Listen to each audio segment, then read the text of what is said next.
Alors nous allons continuer sur l'avis de nos réparateurs vis-à-vis de votre profession. On va leur poser la question sur l'importance de la marque et sur le prix.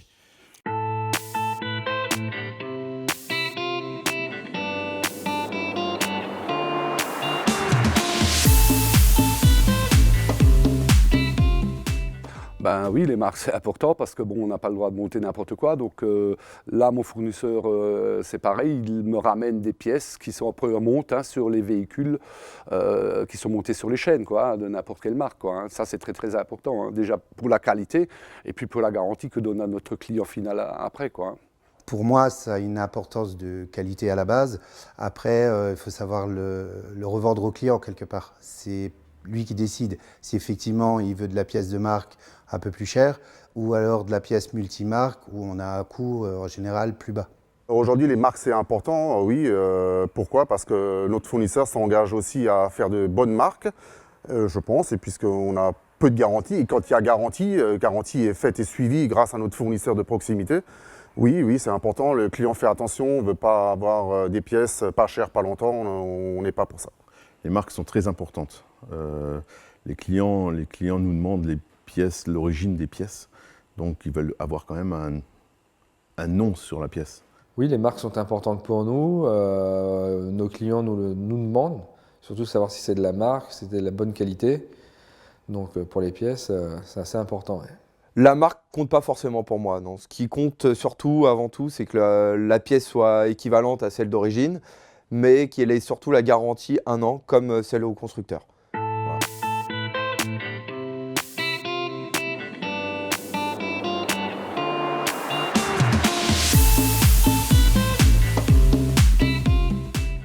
Vous voyez le drapeau derrière, c'est un peu pour concurrencer justement les hyper et puis les centres auto qui vendent quand même à des prix des fois qui sont très bas, quoi.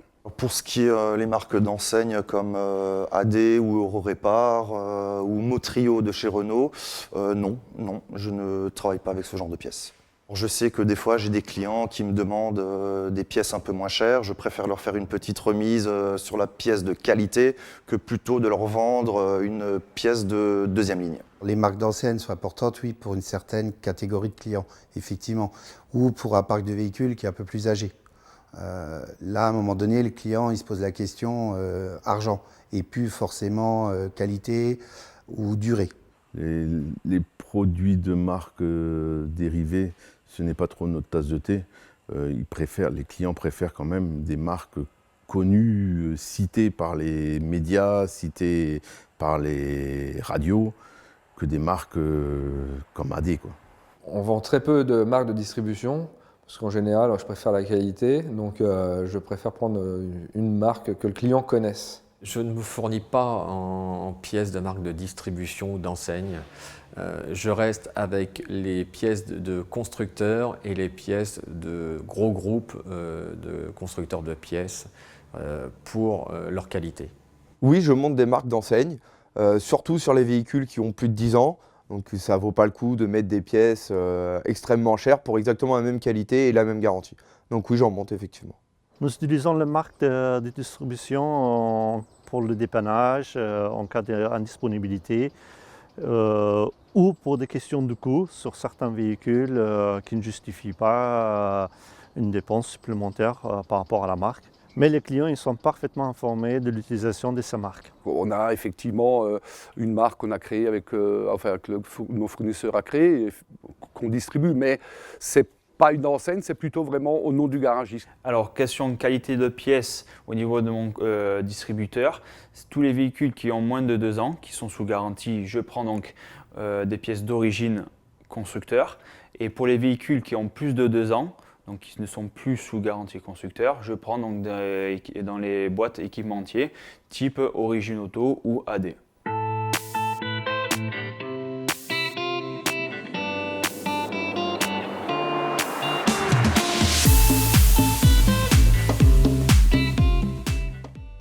Je pense que oui. Bon, après, on peut toujours acheter moins cher, et voilà. Mais mon fournisseur se bat pour qu'on les ait le moins cher possible, mais c'est toujours trop cher.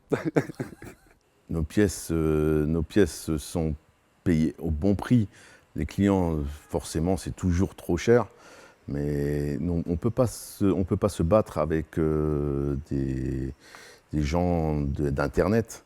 Il y a quand même des structures à faire tourner, des personnes en face à faire tourner. S'ils prennent sur Internet les pièces qui ne sont pas bonnes, vous attendez 48 heures pour avoir les nouvelles. Le pont est bloqué, tout est bloqué. On ne peut pas se permettre. Pour nous, professionnels qui travaillons avec des fournisseurs, on peut se dire qu'on achète des pièces à des bons prix.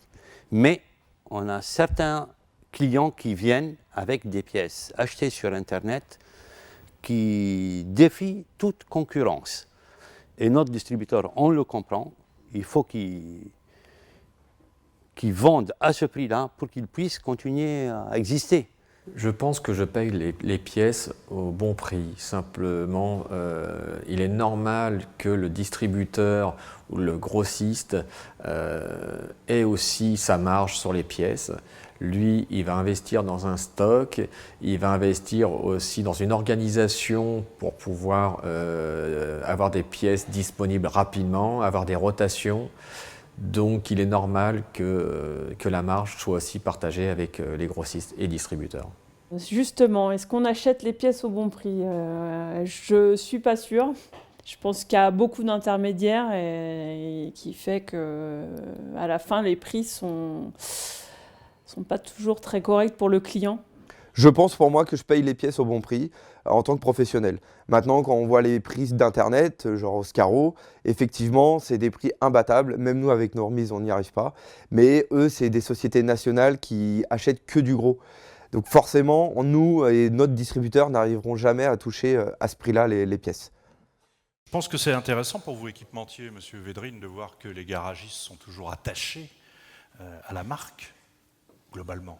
Oui, bien sûr, c'est rassurant. C'est rassurant. Il y a ici dans la salle, sur l'estrade, des marques qui ont à la fois une présence sur le marché ancienne, de la notoriété, et donc évidemment qu'il est important de voir reconnue cette présence. C'est le plus souvent dû à des investissements recherche et développement très soutenus depuis très longtemps. Encore souvent démontré par de la présence première monte, donc heureusement oui que cela est reconnu par les opérateurs du marché, on en est heureux évidemment. Monsieur Fournier, même constat, vous êtes content? Ça vous fait plaisir de voir que les garagistes réclament toujours la marque? Complètement, c'est rassurant, et d'autant plus que pour le groupe Facom, nous ne faisons pas de MDD, nous avons deux marques pour le marché de la réparation automobile, avec des services différents, des positionnements tarifaires différents, et nous défendons au quotidien ces marques avec ces valeurs. C'est un leitmotiv qui est partagé par l'ensemble des collaborateurs du groupe, donc le fait d'entendre ces propos nous rassure. Alors c'est un peu plus partagé, on l'a vu quand même sur les marques de distribution, hein. Mais les garagistes font apparemment bien la part des choses et consacrent les marques de distribution aux véhicules anciens, au parc ancien. Monsieur Niort, vous confirmez que le marché est ainsi segmenté maintenant? Moi, je ne trouve pas raisonnable de créer une opposition entre les marques génériques, marques de distribution et les grandes marques. Je pense que les deux sont nécessaires et sont complémentaires. Ouais. Tout a été résumé dans l'interview où très clairement ils font bien la différence sur des produits plutôt récents de prendre des marques et sur des produits plutôt anciens parce qu'il y a une demande de prix, parce que c'est difficile de proposer une marque générique. Donc je pense que les deux sont complémentaires, d'autant plus que souvent les grands équipementiers fournissent les marques de distribution. Donc voilà, donc tout le monde y trouve son intérêt. Et la marque de distribution est-elle aussi une valeur ajoutée offerte par le distributeur? Parce que certains disent que finalement, au constat aujourd'hui, avec la marque de distribution, on s'est un peu tiré une balle dans le pied, quoi. Moi, je pense que c'est une nécessité de marché. Après, à chaque distributeur de gérer sa communication et comment il le vend. Et même stratégiquement, il est important de donner un choix au client par rapport au type de véhicule. Et je pense que c'est ce qui nous garantit aussi de faire la vente du produit.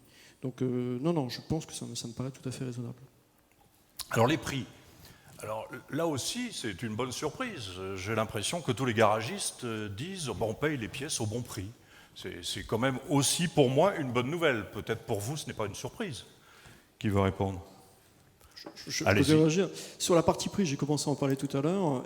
Les enquêtes qui ont été faites auprès de nos clients montrent que le prix intervient troisième, quatrième position. Le premier étant la disponibilité, la qualité du produit qui est vendu, et le prix est en quatrième position. Donc ça c'est quand même un élément important et déterminant. C'est pas pour ça qu'on doit l'oublier dans nos discussions, mais c'est quand même un élément important et qu'on retrouve dans le métier dans votre métier.